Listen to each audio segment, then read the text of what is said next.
But I'll be honest, I don't make the most money in the world simply because I'm not always focused on money. Like, I could be on here selling y'all some kind of financial course right now or something, which I can easily give you some game, right? That could make you some money. But that'd be short term if I'm being honest. It'll be short term, and psychologically it'll grab your loyalty and you're going to want to know more and you will pay for that. But the reality of it is right now, there's no better game in the world than learning how to think during this time so you can learn how to fish for yourself. It's really easy to utilize skills of marketing, branding, and sales, especially when you're talking to an audience. But the reality of it is man, I feel like a fool and a hypocrite, you know what I mean, if I was just focused on myself. Like, I don't even want to sell tickets to my events. The only reason I sell tickets is because we have to. You know what I'm saying? Like, I don't get sponsors, so we have to. But the goal now is figuring out more things behind the scenes, leveraging relationships, building out the ideas, the plans. Like, y'all don't see me come on here with pitch decks and talk to the community about them, but on how we building out networks behind the scenes and how we have a think tank doing research and development behind the scenes to figure out what's the ultimate overall plan that can have the most impact. Because the reality of it is it's pointless to come in front of the people with the plans before they finished. And then before they fleshed out, before they funded. And then some things just need to be private. Don't need to see everything. We just need to get the wins. Because most people just don't have time to actually care. I get it.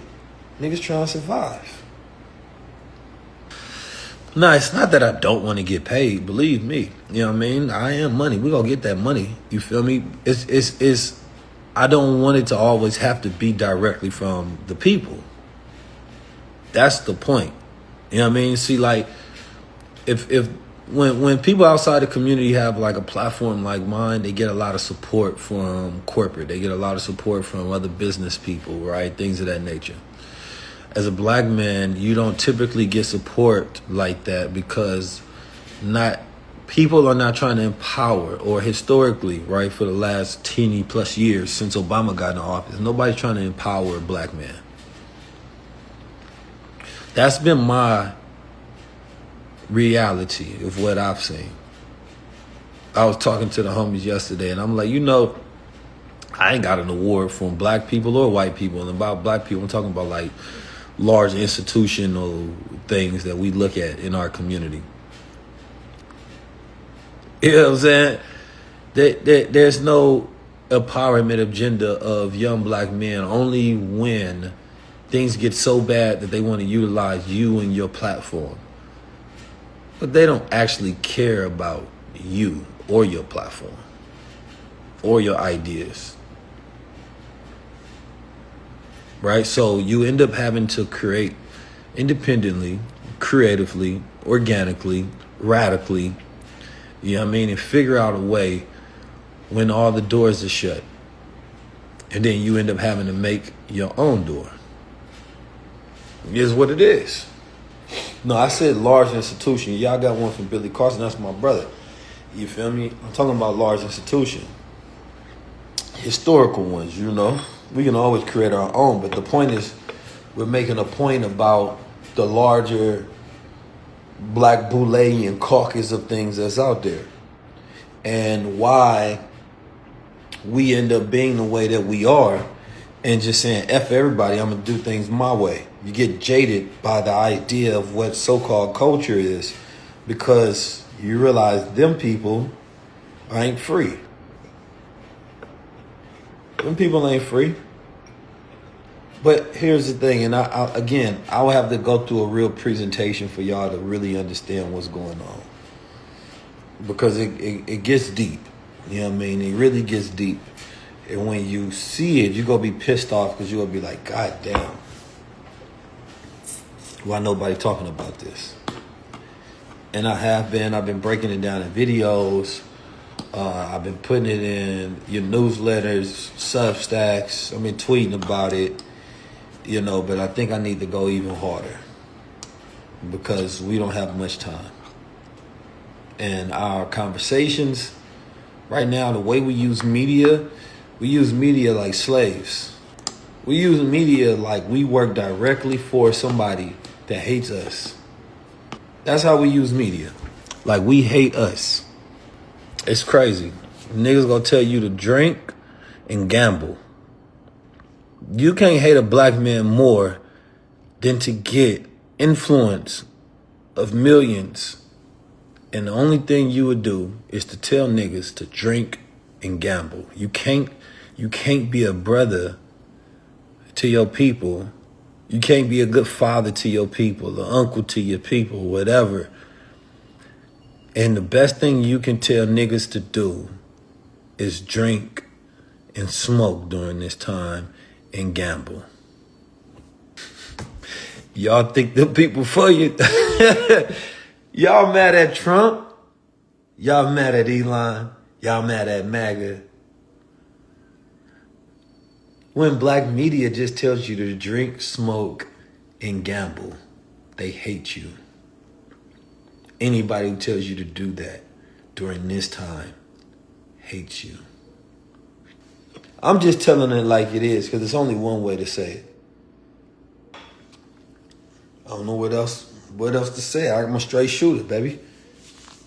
Just drink, smoke, and gamble. While we talk about nothing. That's all.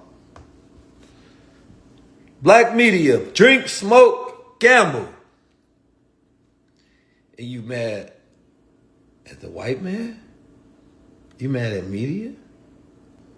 They ain't forcing these niggas to take these deals.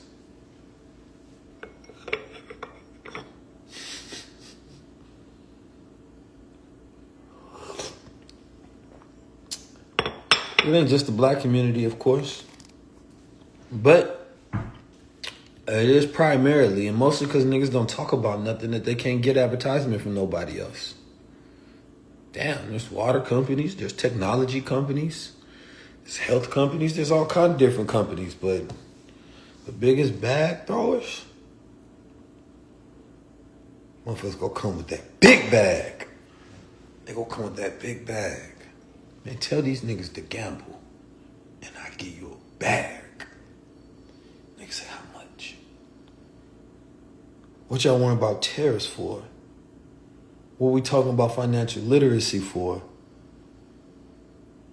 If right after we done telling you to be financially literate, a nigga is telling you to gamble.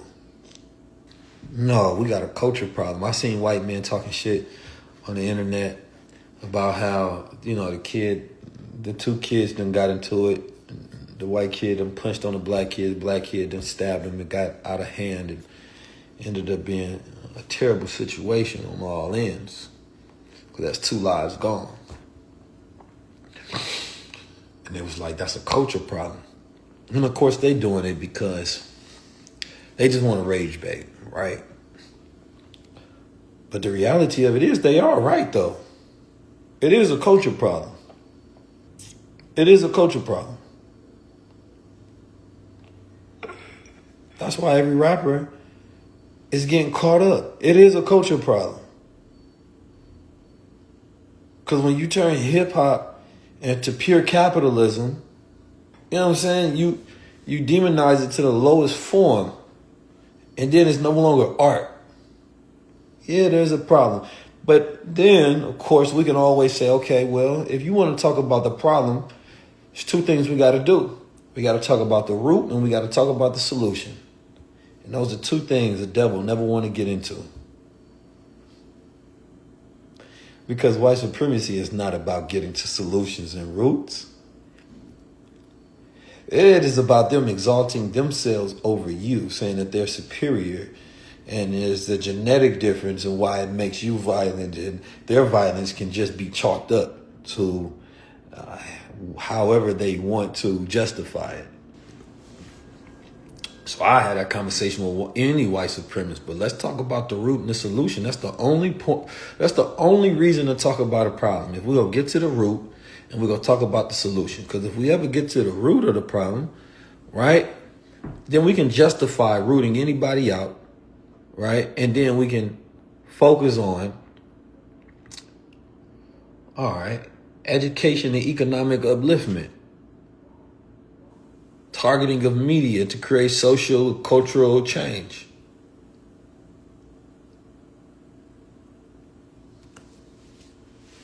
Yeah, we playing a money game, supposed to be playing a spiritual game, but niggas don't even believe in the spiritual no more.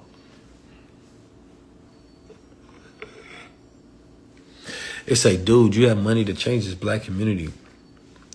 You speak of, but you standing sipping coffee with a Rolex talking about revolution. Man, Supermind coffee. This that mushroom coffee you forgot to add. Mental energy focus, man. You want to get you a bag of this clarity right here. First of all, when you say coffee, say the Supermind coffee. Gotta say the super. Never forget the Supermind, my brother. And it's that mushroom stuff. You know what I mean? Matter of fact, I want you to comment the word coffee and get you a bag, so you can get in your bag. It's that mushroom coffee. Yeah, it's that good stuff. Lock in with this. Now, I wish I had the money to finance, right, the building of the systems that Black America need. Which is it's a funny thing, right? Like people, I don't know what you think I be doing. If you think I got the money to finance the Black America revolution, you know what I mean? Like, my brother, first of all, I want to say thank you for the vote of confidence that you have in me. I think you think of me very highly, and it just made me like readjusting my own self-worth. Like, wait a minute, I do got the money. This is like some affirmations you playing with right now. I get what you saying. He's saying 19 keys, you got it. You are the power. I was listening to Neville, and he was saying, man, you got to affirm it. You feel me? You got to say, you are the power. You know what I'm saying? Like, I am the power. I am the money. You right. I got it. I don't need nothing outside myself. You right. Thank you, man. That was an amazing pep talk between you and this Supermind coffee. Man, I can do all things. We can do all things. Peace to the guys. My brother Blue in here. My brother Acre Boys in here, man. Very powerful. I appreciate you, man. You just put a battery in my back, y'all. I got all the money to change Black America. Matter of fact, I got a Rolex. I can change all of Black America. I got this. We gonna get it done. You know what I'm saying? We go. Listen, I got it. Don't even worry about nothing no more. I'm gonna take care of everything. Don't worry about nothing. I'm gonna take care of everything. Because if I got coffee and a Rolex, for sure, you feel me? I can get it all done. What the hell am I talking about? Forget telling y'all about they systematic plans and all this other stuff. Man, I'm just gonna do it. You know what I'm saying? Now, listen now. Hey, now let me get on my capitalism. I can't do it unless you buy a bag of this Supermind now. Hey, y'all funny, man. I can roll with the punches and the jokes. I don't mind. You feel me? I can roll with the punches and the jokes. You dig? Because what I can tell, though, and I'm not by all means no deca millionaire, nothing like that. I wish I was, right? And I will be. And matter of fact, let me stop saying I am. Affirmations, right? But I can tell when, if you've never had anything, right?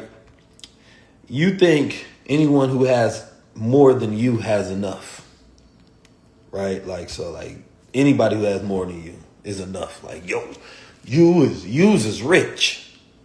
It's kind of like that, it's like a slave seeing a free man that got a little money. Yous is rich, you could do everything. It's like, man, I appreciate the vote of confidence, but in real life, it requires systems, it requires media, it requires philosophy.